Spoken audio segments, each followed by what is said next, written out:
Hello, everybody. Welcome to our intimate white room in here. We'll have a very fun panel today about community and creator economy.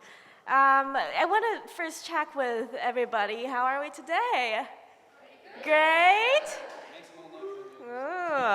Thanks for coming here. There are like more people here now than the last panel. I'm happy with it. Yeah, I think this is a fun one, so welcome in. Yeah, my name is Tatara. I'm a Harvard-based content creator with 3.6 million followers online, and it's such an honor to be moderating today's session. We'll be talking about community-led innovation and growth, human versus AI double. So we'll be talking about three topics: community, creator economy, and future potentials about AI-generated content and trust.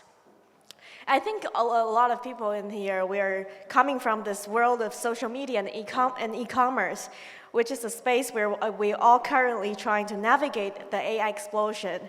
I think everybody very deeply involved in this e-commerce thing. We buy things every day online. We scroll our phone for the whole night, right, before sleep.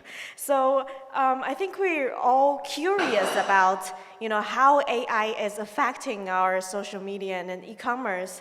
And also we are also very confused about the future. Is this a good thing to have all the AI contents online, or is it gonna be really bad in the future? So it's great that we have all the talents today to help us untangle this. We have three different perspectives. We have the CEO, Tang, the founder and CEO of markable.ai, who is building the tools that are refining the AI-powered creator economy.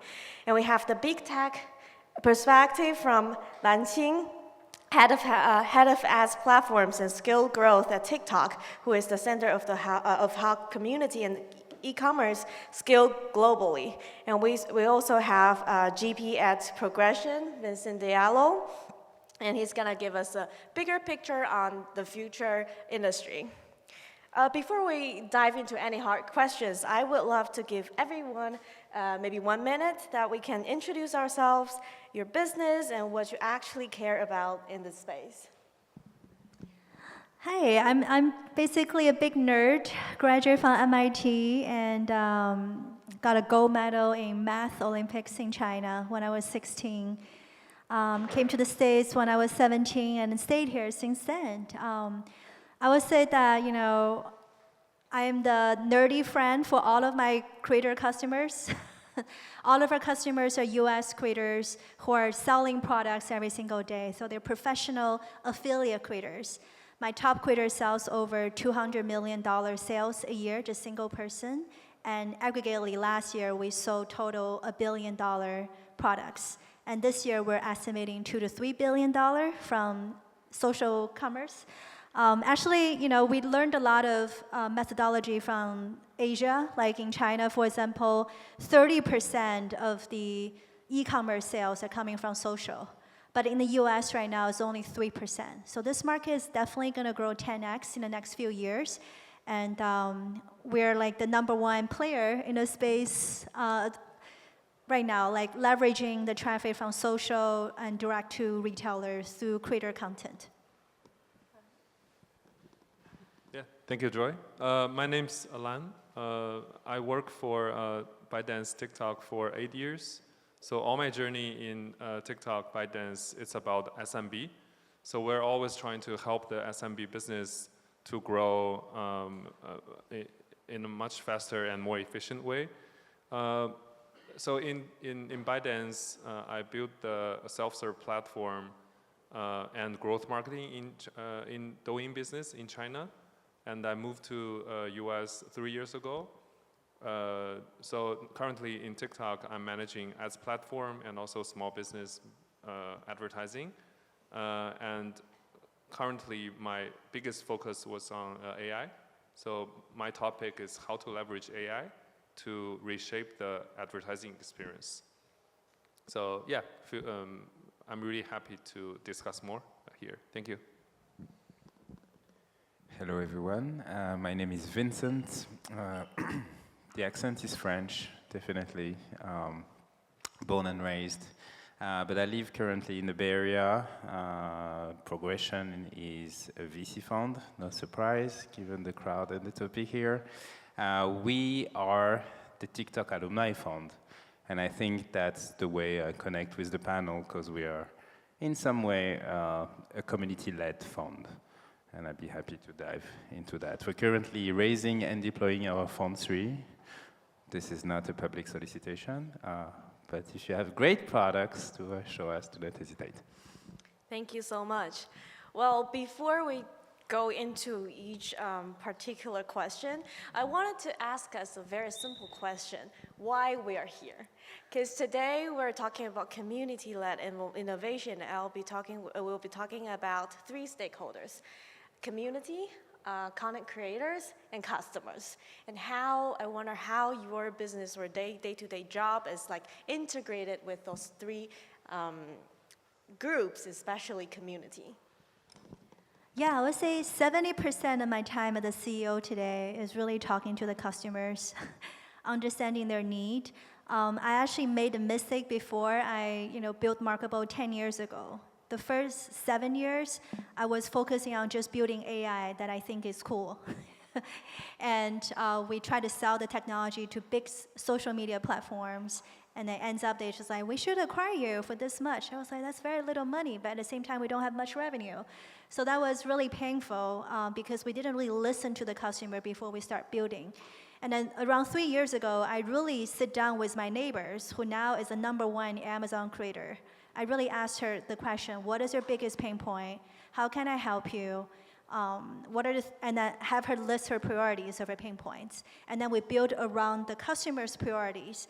And now, we sold over $1 billion worth of products, and the company is very profitable. So three years ago, I was begging VCs for money every day. And now, like, VC want to invest, I'm like, sorry, we're too profitable right now. But if you want, you can buy out some old shareholders, because we don't really need any new money. So actually a lot of our creators in Texas. I don't know why, maybe because LTK start like their headquarters in Dallas. And also most of our creators are not in the tier 1 cities. They're in cities like, smaller city, tier 2 or tier 3 city, where they can afford a big house. Their house is basically their showrooms. So I'm here partially for the event. Also, I will be meeting my creators later. Yeah, for me, I think TikTok is one of the biggest community in the world. And also, it's a great platform to connect brands, creator, and user. Also, sometimes user, it's also a creator. So yeah, that's a very magic chemistry on this community. What was the question? What is your relationship with customers, community, and creators? Okay. So, as I said, more related to community on my end, because we're a community-led fund. On the creator economy and consumer side, not much to say, but more on the community. We, as I said, we are the TikTok Alumni Fund, and our access to talent is through this community of extremely hardworking people, great branding, and giving us access also to convincing founders to accept us to join on board, because I think that's part of the battle today. It's not only to see the deal, pick the right one, but also win the deal. So really VC angle here, not really actually social media related community. But here lands the question, what actually is a community, I think. And we are struggling with that because that's a notion we hear right and left. I turn to believe what really matters is an engaged community, and how do you build engagement is one of my questions almost day to day. And I have some answers, but happy to let people touch on that later. Maybe let's just start from here, from building engagement and building communities. I would ask this question to Lan. Over the past 5 years, I think it's a very important period of time for TikTok and for all the social platforms. And what do you think was, how did this way of building engagements and community have changed over the years, and what do we see now? I see two major trends. The first one is from a relation-driven community to interest-driven community. So that's exactly the trend from, for example, Instagram to TikTok. So in TikTok, a lot of the creator who has the viral video only have maybe 100 or 1,000 of followers rather than have millions of followers. So as long as you have so this group has the same interest, even though some of the interests are very niche, it's a very small group, but you can be you can be a superpower within this niche group. So interest is the new trend of community. And the second trend I observe is from audience to participant. Because previously, compared to YouTube, there were some big creators, but all the users are just audience of these big creators. They watch the show from them, watch a video from them. But in TikTok, while you are an audience, a user, you can also be a creator. So a lot of the UGC content are so valuable and so related to the brands, and the brands can leverage not just the creator, but also the UGC. And user, creator, the boundary become blurred. And that's also an opportunity for both the brands and the user. So yeah, I think those are the two trends from my observation. I think a lot of you may have the same questions as I did, because you mentioned they're like interest-based community or groups. We wonder, on big platforms like TikTok, are those communities still organic or are they engineered? Yeah, I think it's not conflict, so organic and engineered. It's more about complement to each other. So first of all, authenticity is very important in this community. So authenticity is more important than the brand image sometimes. So if you want to get the engagement from this community, you need to understand how to create organic content, how to create authentic content, so that it can be organically authentic to the users they can engage with, rather than, oh, I just want to build brand image, I have data analysis, I know how to drive the traffic, etc. I think those kind of tactics doesn't really work out here. But as long as you have the authentic content for next steps, I think in this community, volume is more important than quality sometimes. So in other community, maybe you spend 1 week and a group of people to create one single content, which you think it can go viral or can show your brand image. But in the new community, you need to leverage UGC, you need to do it fast and do it in a much higher volume. And maybe you created 100 content in 1 week, and there was 2 content going viral. So volume is important. And behind the volume, you need to understand the engineering and analytics really well, because you want to understand the trend and replicate the success. So in my opinion, organic and engineered are complement to each other. And there are 2 principles. The first one is volume is more important than quality. And also authenticity is more important than the brand image. Yeah. Very helpful information. And then I have a question for all of us. You can also add on something that Lan had. Yeah, I see. I wanted to add on that because I'm actually realizing we might have a different definition of community. You're talking about digital community and what I would consider as a group of interest. What really interests me is how the member of our community, which is totally different style of community, it's not digital, it's IRL, and we're talking about people who have, yes, a common point, but also a common belief, an intention to contribute. And maybe that's where I make the difference between a group and a community is this. You have more contributor than just passive members, put it this way. And this is where I would evaluate the level of engagement of a community.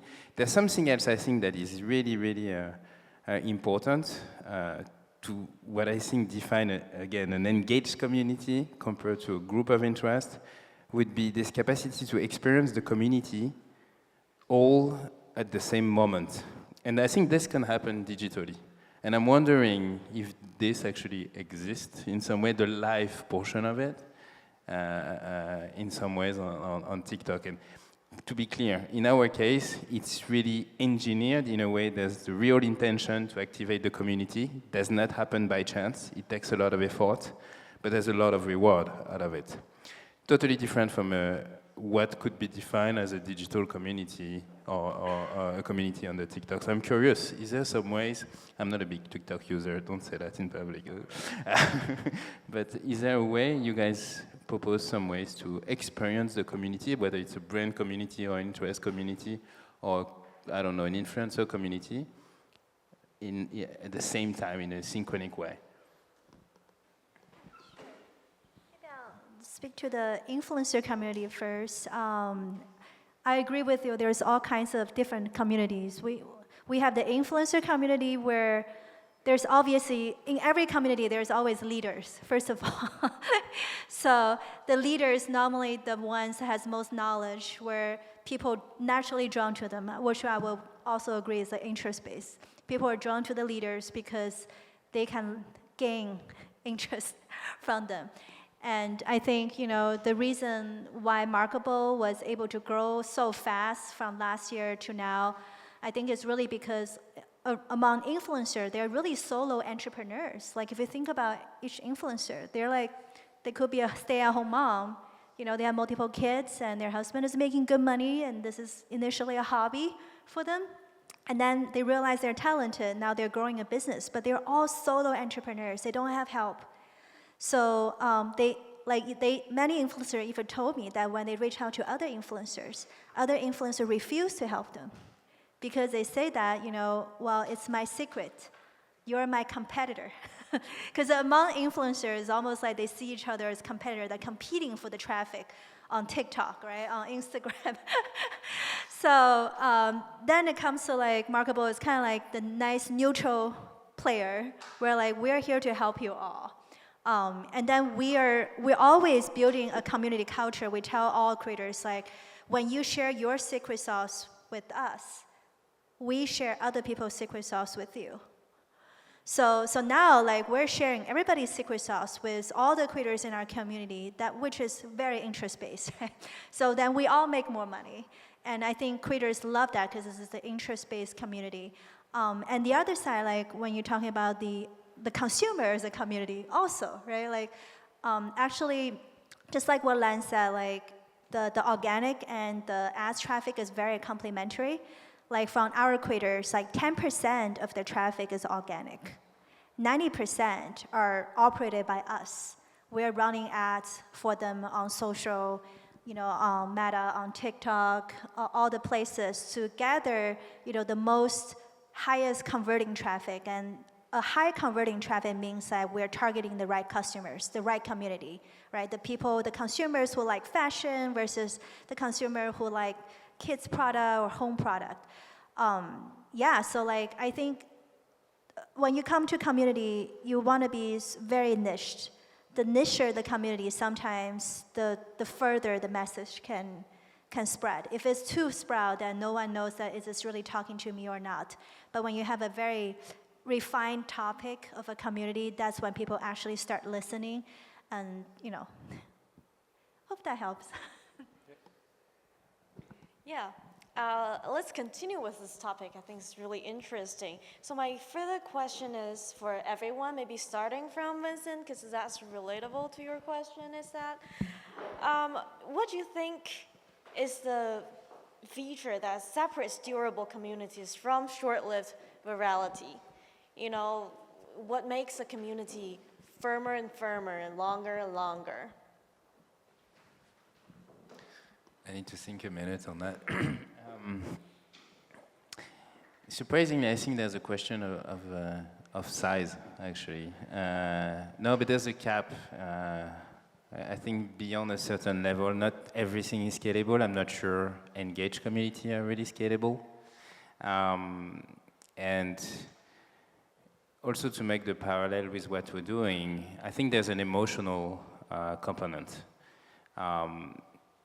Because the emotion creates maybe the memory of a pleasant experience that you will reconnect to later on, and that will create this connection to this group of people.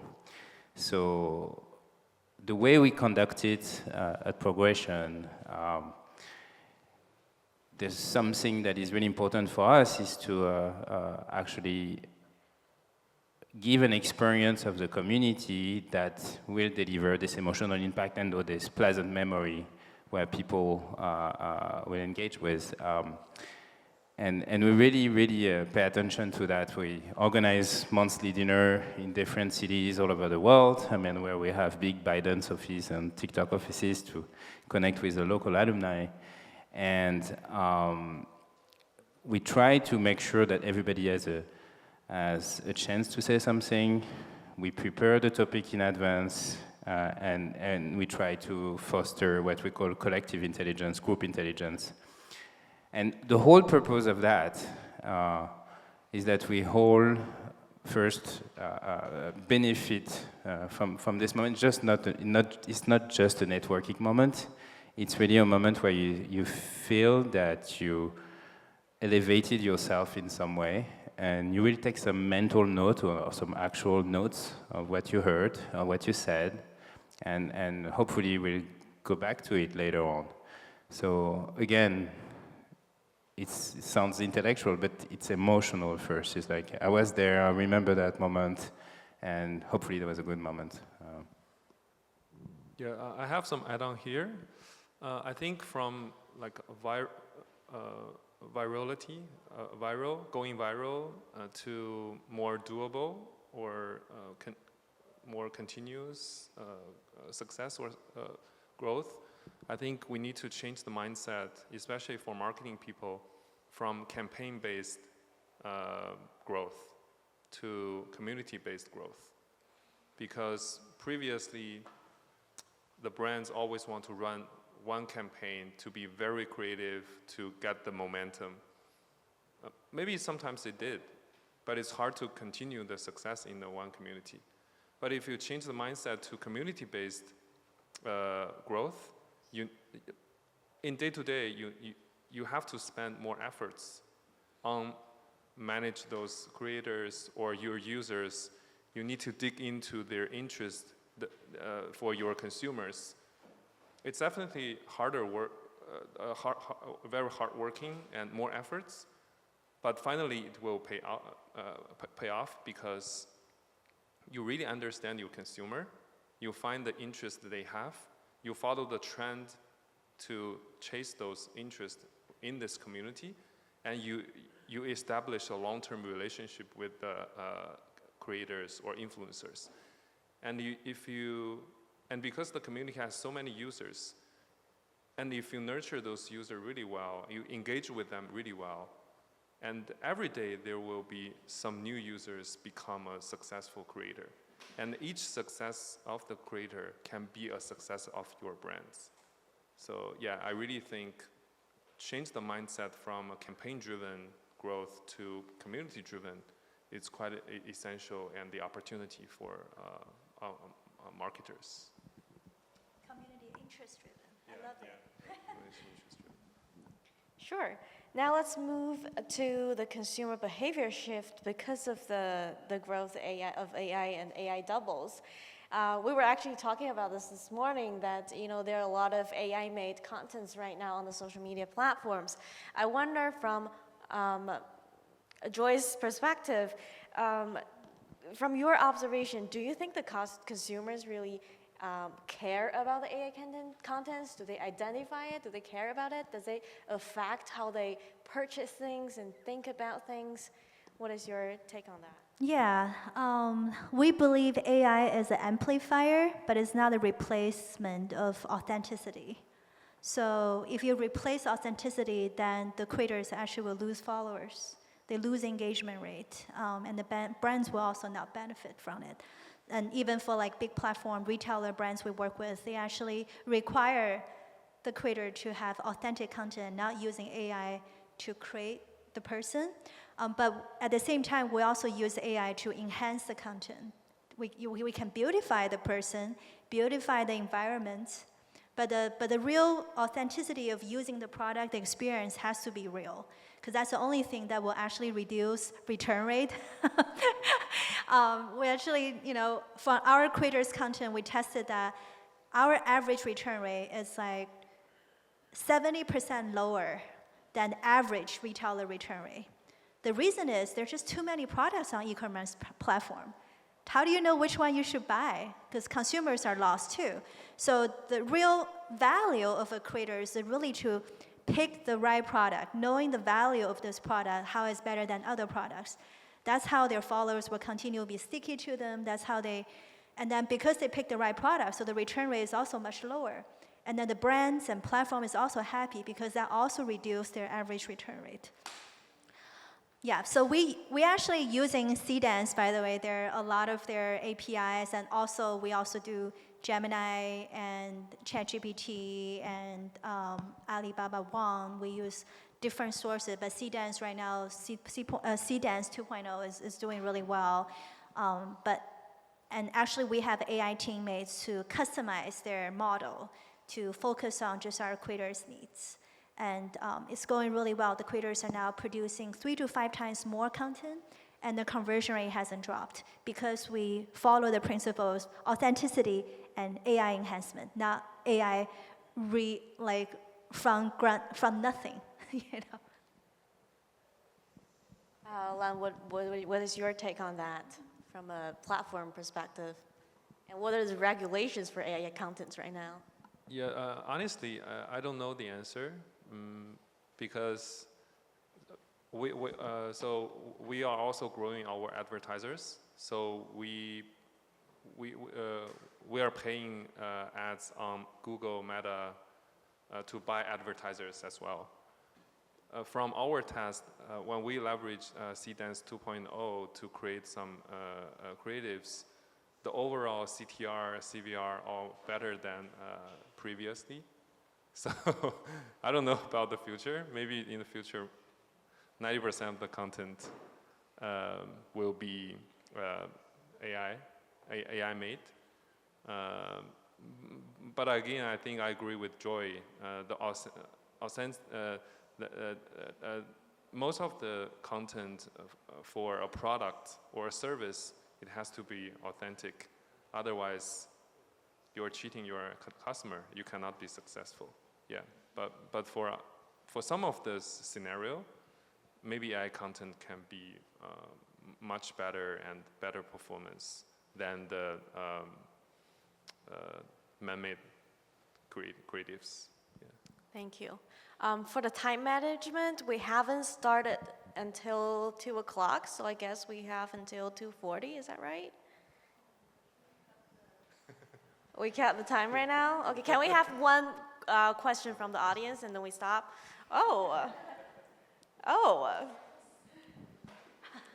From the closest maybe?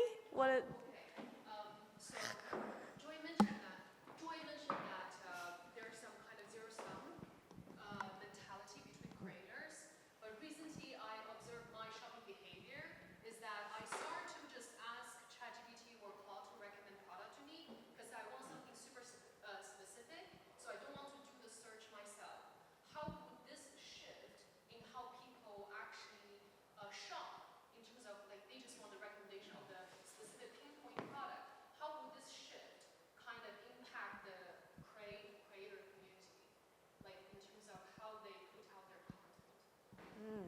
I love this question, and I would ask both Joy and Vincent for this question. So I think it's a perfect ending because we're like seeing the future.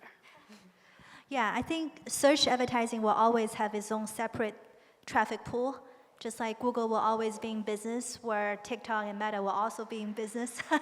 It's just different consumer behavior. There are some people who just prefer to search, and some people prefer to watch the experience. So I think they're always going to be both, but I do think that, ChatGPT is very efficient at giving quick answer, but at the same time, sometimes as a consumer, I may not just trust ChatGPT because everything that the information is all scraped from what's available on the internet, right? And many of the information you scrape is actually from the advertisers, from the brand themselves. You don't know if you can really trust it. But coming from influencer, you know that they're neutral. For example, most of our influencers, they're not getting paid by the brands. They're simply getting paid by the retailer. But the retailer has tens of millions of products. The reason they pick this product is because it is better than others. So I think there's still value with creators. On mine, in terms of evolution, I think I'm looking forward to the day where on a search for a certain product, the result will not be a list of SKU, where we kind of lost, let's be clear, choosing from maybe the one that appears on top of the list because they are sponsored. I would be more interested in something that is more educational on the category to help you to make a proper choice. And I think this is where we're heading in terms of qualitative result of the search in the context of shopping. There are some very interesting products that are coming on that front. I'm not sure how that click with a creator, but I believe also as a creator, they can bring some educational piece before pointing to a few SKUs. This is what I would be a little bit more interesting. The same way you would talk to a sales associate in a shop, basically. Cool. Thank you so much for all the panelists, although we didn't have enough time to talk about everything. But thank you for all the good questions and for your existence. Thank you, and have a great night.